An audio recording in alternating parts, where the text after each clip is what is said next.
Hello, hello, hello, and welcome back to JenHannagans. I would add something clever to include Katina and Diane's names, but I don't have that on the spot. So today we have guests, and we are very excited. Is there something you want to add before our guests get started? We're excited. They may not be. They may have been dragged into this a little bit. Just a little. If you have been watching, you have seen them on our channel in the background a couple of times because they are two of our They're very our good walking friends. buddies. Walking buddies, all kinds of things. So anyway, Yeah. Well, first, if you're new to this channel, then I'm Jennifer. This is Hannah, and together we are JenHannagans, JenHannagans, and we have lost 230 some pounds between the two of us in the last thank you, Katina, thank you, in the last 2.5 years, and we are going strong. And we've got a good group of ladies that are of really good encouragement, and these are two of those. So we wanted to share this beautiful gift with you guys. So we're going to start with Katina. She's just going to tell us a little bit about herself. Right, my name is Katina, and I sort of got started on this because after experiencing some loss, I took a really downhill slide with my eating habits. Not that I had always the best ones in the beginning, but I mean, it was just a lot of self-destruction. And so one day at work, I was thumbing through announcements, and they had this program. It's called the CHIP program. And I'm sorry, I don't remember what those letters stand for, but I will tell you, it is a lifestyle change focusing on a more vegan lifestyle. And am I continuously vegan? No, but going through this program helped me reevaluate, what's going on with my life and how I could feel better physically. I work with young children. By that I mean they're like under the age of 2 as a child care provider, and it's a very high energy job. And eating poorly and sleeping poorly and not taking care of mental health can cause that job to be a struggle because you have to be at the top of your game. Oh yeah, and stuff. And so, as I said, these girls have been an encouragement to me. Got me to start walking outside of my little comfort zone in my hometown. Took me hiking. got her lost a couple times. Yeah. Jen's fault. Another story. But one of the things that I have wanted to do all my life but never felt comfortable because of my size was to run, and I started doing that, and I started in just little small increments and following runners on Instagram, reading what they were saying. I remember several years ago I tried to read a book about it, and I failed. But went to Instagram and listening to people share their experiences, and these were not just elite runners. These were people of various stages, various sizes that were running, and that were an encouragement. And that's all I really have to say about myself. And I think that's pretty awesome because Katina has always inspired me because she is one that she's scared of some things like water, but she was one that will face her fears. And I've always thought that was so I just think that you're so brave. And so when she started running, I was like, we were walking one night and I saw her running and I was like, I really want to do that. And so she's got me and Hannah interested in running and made us feel like we could do it. So I think that's awesome. Yeah. Sister Dianne. Well, hi, I'm Dianne. It's probably a couple of years ago, or maybe even more than that now. I'd always wanted to go to Israel as a child, and I had the opportunity to go. And I knew that what I would have to do, first of all, is lose some weight first, because I was having a harder time walking. In fact, I was getting slower and slower as time went on. And also, one of my Sunday school kids had approached me and said, Sister Dianne, why are you doing this? And I come back and I said, well, you know what? I want to see you guys all grow up and get married and have kids. And so that was the beginning of the process. And also, God had given me a dream and said, it's time. And so I got involved and started to lose some weight. And I even actually started riding an exercise bike. And before going to Israel, I had actually been riding probably a good 30 minutes. And then riding as far as, level like 8 or 9. in that 30 minutes, like for 2 or 3 minutes. So I've continued on that journey for the last couple of years, and I've probably lost anywhere from, I don't know, 60 to 80 pounds. And in the process, keeping it off and trying to lose more. And so all of these ladies have keep me motivated even on the times when I wanted to just stop. But in the process, yes, I'm going to continue on this journey till I get there. That's awesome. Sister Dianne had started losing weight well before Hannah and I got serious about it. And she's one of the first people that I knew to keep the weight off for an extended amount of time. And that's very impressive, because if you've seen a lot of people who lose weight, they will lose it and then you're all excited for them. And I know you guys have been there, we've been there, where it's like super exciting. And then all of a sudden, they start gaining it back, and that kind of momentum has kind of gone away. And Sister Dianne's been one of those that I've watched over the years as she has worked to keep those healthy habits. And it's not always going to be a situation of we're doing great, we're moving up, we're moving down in the scale or whatever. Sometimes you're going to have those ups and downs, but I think the most important thing is to be consistent and to come back to that before your weight or your habits get out of control again. So I think that's pretty awesome. Did you have a question for them? Well, Sister Dianne doesn't necessarily know this, but she's actually one of the big reasons I started and that I took the step to join WW. She didn't do WW. She had a different program, but seeing her did it is what made me know I could. Yes. So this is kind of all your fault. See, so they're both very inspiring to us. So we're very grateful. We love them very, a question very much. I do have for the both of you, and either one can answer first. I'm going to ask, how has your health journey affected you spiritually and or mentally? Well, I would say it's helped me, number one, and also to draw closer to God as well. Because in the beginning, I was really struggling because of course, I was eating all the wrong things. So when you eat a lot of all the wrong things, I'm going to use what you call mental fog. And you just don't feel very good. You feel sluggish. You don't want to do anything. And once you get some of those toxins out of your body, you just want to start moving and going all the time. Yeah. And drinking lots and lots of water. That is a key to this as well. That's awesome. I think for me, with running, running is 100% mental. Yeah. And then the physical comes along because it's just getting your shoes on and getting out there regardless of the weather. And it takes some discipline, some mental discipline, physical discipline. And you can apply that to your spiritual life and being more disciplined in Bible reading and just taking that quiet time to think, about the things of God and in your life and stuff. So it's the discipline of running.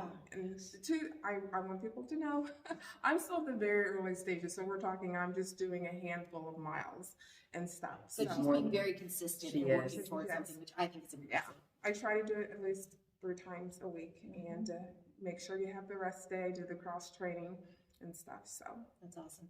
Hannah, what about you? What do you think is how has this affected you mentally or spiritually? Well, I think when you're heavier, it's not just a physical weight, it's a mental weight and it's a spiritual weight. There's always things, I've talked about it before, that I wouldn't do or couldn't do because of my weight. And so starting weight loss opens up a lot of those doors. And not only that, it's amazing to me how much food affects your body. And when you put the right things in, you can feel the difference. And to me, where it opens the door spiritually is when I put foods in my body that come from nature, that God made for the purpose of fueling our bodies, or when I drink water, which was made to fuel our body, I feel better than when I put in processed stuff and sodas and things like that. So it reaffirms the way that we were made and that God provides everything that we need. For myself, for years, I worked toward, wanting to glorify God and wanting to worship in a full and complete way. And I felt like the way that I was treating my body with the bad habits that I had, with food disorders that I was dealing with, that I was not glorifying God, and I felt incomplete. I felt like there was something that I hadn't given to him. And so as I allowed myself to begin healing and be delivered from certain things, I started to feel the wholeness of what it is to glorify God in your body. And that has changed my spiritual life. It's changed my mentality, and also just the actual, like, getting out there, doing the exercise, eating the good foods, just how much it helps with, like you said, thinking clearly and being able to focus on the right things, kind of being able to sort your emotions a little bit better for us. And so I think that that's very important. I feel like it's all connected. And Hannah and I are big on whole health, like not just our physical and losing weight. That's such a small part of it, but mentally and spiritually being whole. And it does change your mental health. We have found, and I think we can all probably say this, mentally, we feel better if we can get out and go for a walk or get on the exercise bike. Yes. When we don't do that for any period of time, or we're unable to, it affects you. It affects you mentally. It affects you emotionally. And it is all connected. So the health, the weight loss, the exercise is all connected to your mental health. And right now, everybody could use a mental health update and refresher. And that's what this is, more than anything else. If I'm eating bad, if I'm not bad, but bad for my body, if I'm not exercising, I feel it. I feel upset. I feel depressed. And if I am down, the best thing, if I am in a bad mood, the best thing I can do is go for a walk outdoors. How do you feel that your peers or the people around you have affected what you're doing, or how have you maybe impacted what they're doing? Like, is there somebody that you feel like you've been able to be a help to, and how, or what about, the other way? Like, what have your friends been able to do for you that, or what your friends could do? Like, what could we do to be anything like that with your...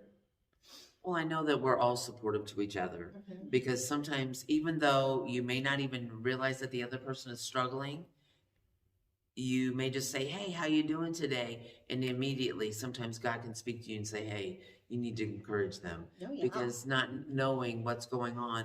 Or there are other times that you're like, "Man, I really shouldn't have done that today, but oh well, there's always tomorrow." No, you want to stop and think about that so that you don't carry that with you to the next day and then repeat that and start all over again and start to go down the hill. That's not what you want. Oh, right. I've had a few people at work ask me, "Oh, have you lost weight?" Or they hear that I'm participating in the 5K, and I'll talk about it, with them and encourage them. And one of the things that I try to encourage people is lifestyle change. Yeah. Yes. I said, don't diet. Right. Diet, Right. you are setting yourself up for failure. Oh, preach. Yes. One person I was talking to, like, "Oh, I feel so guilty. I'm trying to stop drinking soda." I said, "You know what? Don't try to do cold turkey." I said, "Go get those little small 100 calorie cans." I said, "That's what I do." And I said, it's the little things that you do that can change your health. I said, don't try to do the diet stuff. I said, a lot of times you go around hungry, grumpy, and then you just sort of jump off the wagon and you just sort of throw your hands up in the air. Yeah. And so that's how I encourage people, is just like do a health style change, a lifestyle change. I said, start with something walking you can stick to. something you can stick to forever. Because if you don't plan on sticking to no soda forever, then Don't the weight do you it. lose It off won't. of no soda for the 1 month that you do it is not going to stay off. Right, absolutely. Take little steps. I said, walk around the block, just little things like that. Start out small, and you'll find yourself wanting to do more. I'm wanting to remove more foods from, your diet or what you eat. That's right. I think it's one of the, you add things in and you never really think of it. One of the ways you can do this, some people do really good with, "I'm never having that again." Me personally, I'm adding in water, that leaves less room for soda. And I don't think about it as I'm removing soda. For me, one of the best things, especially with this group and a couple of others that are not here, is accountability and encouragement. Mhm. We do things together, and we enjoy getting together and going for a hike or going for a walk or whatever it may be. But we also hold each other accountable. We check in with each other and say, how are you doing? What's gone good this week? What do you need to work on? And not in a judgy way. You're not going to come and tell me, oh, I had 3 slices of cake, and I'm going to be like, you really shouldn't have done that. You should never do that. I might do that.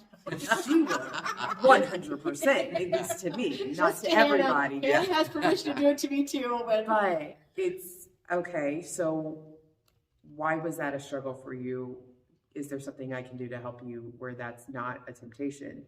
Or what was going on at that time? Yeah. it's exactly what triggered you to do that. Yes. One thing that these ladies, and just my adult friendships and the friendships that I really cherish, the friendships that go smooth and easy. That's what these 2 ladies are to me. These 3 ladies are just a very natural friendship, I feel like. And so just being friends with them, just on the overall health side of things, it's made me want to nourish those relationships a little bit more and be better about that, because I'm not always good about that. That's something that I have to actively work on, is making sure that I'm checking in, and I'm still working on that. But that's something that they give me the desire to do that, is to kind of, nurture those relationships and value them, because I mean, you don't find great friends all the time, I have one more question for the ladies, unless you have something you want to. Okay, the last question that I want to ask is, what would you want someone else to understand, or something that you wish you had known at the beginning when you just made the decision of, I'm going to change my life? What is something you wish you would have known, or that you want someone else to understand? Well, I actually have lost about this amount of weight several times, and I wished I'd known that in the very beginning, the first time, so that I wouldn't have struggled all these times to try to keep losing this weight, because it's not, number one, healthy for you. So I really wish that I'd have stuck to it then and realized and had more, maybe, I'm not sure what the word is I want to use, but mental help with it, as far as encouragement from friends and everything, to have stuck with it. Yeah. I think for me, I remember one of the first times I ever wanted to lose weight, or got sucked into the very toxicness of diet culture. I was probably 10, 11, or 12 years old, and then there was this pair of jeans that I wanted to order out of the catalog, but they did not have them in my size. And that was the first time I started on the diet thing. Yeah. And I think, if anything, I wish I would have been a little bit introduced to more vegetables as a kid growing up, introduced to more different types of food. That's good. That is true. And really stop beating myself up for when the diets fail. Yes. One of the positive things about the internet is, or social media, is that you meet people who will talk about how toxic the diet culture is, and will help you to see, or at least for me, to see things in a very different way. And that's why I tell friends, I'm doing a lifestyle change and not dieting and stuff, just changing daily what I consume, and keeping the mind, because when my mind is not in a great place, I eat a lot of, I don't eat healthy. Yeah. And I don't care. I don't Yeah. care. Yeah. Right. That's the thing. I don't That's care. it. You don't care all those days. No, I'm Yeah. just going to get the chips, the dips, Yep. the Oreo cookies, whatever it is, the fried Yeah. foods, whatever it is for that particular day. And I'm just going to eat it, and I'm going to eat it, and I'm not really going to care. And stuff. Until later when you do. Yeah. When you step on the scale and you're like, oh Yeah. my word. Or the next day you feel terrible. Yes, the gut. skirt starts to get Yes. a little too tight. Yes. And you're Or like, you feel oh. wretched and Yeah. Yes, everything, absolutely. physically, mentally, emotionally. Yes. And you realize it didn't help. I wish, for myself, I wish I would have known, and I think I did, that the junky food is not going to fix my problem. It's not going to make me feel better. The act of eating it, you always think, I'm just going to eat this and it's going to be fine. It never is. It always makes it worse. And I think I would have told myself a lot sooner that a temporary failure is not a permanent one. Yes. You don't fail until you stop. And I failed myself a lot of times. That's how I got to my biggest weight. I failed myself because I kept stopping instead of just saying I had a bad night and I'm going to have a better tomorrow. And we've all reached the age that I feel like we've all been through the ups and downs of weight loss. And I wish that I could do something to help these younger ones who avoid that up and down, you know. And there's not. I think that a lot of it just comes down to we have to learn these lessons, and we have to get to the place where we mentally understand like what this is actually doing to us. But one of the things that I would like to make people understand is that in those tough times of, you know, where you're not doing so great, I don't think it's a good idea to avoid the scale. Because if you notice, when you start eating bad, you start avoiding the scale a little bit more.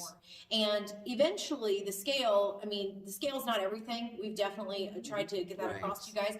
But it does mean something. And eventually the scale is going to smack you in the face, you know, one of these days. So I just don't think that the idea of like getting away from the scale and then all of a sudden 3 months down the line, you get back on the scale and you've gained 15, 20 pounds and you have to work yourself 50. up. Yeah, or 50. Yeah, exactly. And so I feel like if I'm going through a tough time, I know I have to make myself still be accountable to, okay, what is my weight looking like? Because you would rather work off those 3 pounds that you may have gained over the last week rather than 3 months from now, you're like, I'm back where I started. Yeah. And so I feel like if you know, a lot of times we don't do anything about it because we just don't want to know. And we think that if we don't know, then, you know, it's not happening. Guess what? It's happening. Yeah. So I think that that's one thing that I wish I would have known back then, is to not avoid that. And another thing is, you know, there's this thing called Imposter Syndrome, where you're in a situation and you don't feel like you're worthy of that, or you don't feel like that's really who you are, even though that's who you want to be, you know. And so I feel like if you are, like for me, I always say that my mind is like so like, you know, physical fitness and all those things. My body doesn't say that, you know, like I'm still overweight. My body doesn't show the world that I really love physical fitness. How many times we think these people are looking at us buying vegetables thinking we just started. Really, we've been doing this for a while. And so I think that it's important to know that you are worthy and you can be what you want to be. And your outside body doesn't have to say, you know, I'm a bodybuilder for you to bodybuild, you know. And so because you have to take yourself seriously first before anyone else is going to take you seriously. So if there's something that you desire, if there's something you want to go after it, but you have to take yourself seriously because people around you won't until you do. So I think we need to wrap this up because this is long enough. I would say, just to kind of wrap it up, thank you guys. Yes, thank you. I know we kind of twisted your arm. This was very last minute, so you guys did an awesome job. You did great. Find yourself someone or a group. We're of blessed someone. with a group. Thank we you, have, Lord. and this is not our whole group. We have more a couple of different groups. Yes. Find yourself someone that will support you and do it in a loving way, and then support them too. Because they need it just as bad as you do. Exactly right. All right, if you like this video, then please hit the like button and comment, subscribe, and share, because we have goals for this channel that you can help us to achieve. And that is all for now. Comment who is your support. Yes, we want to know, tag that person if you can. Let's talk to each other, talk to our supports in the comments. Yes, that's right. All right, we will see you next time. Bye.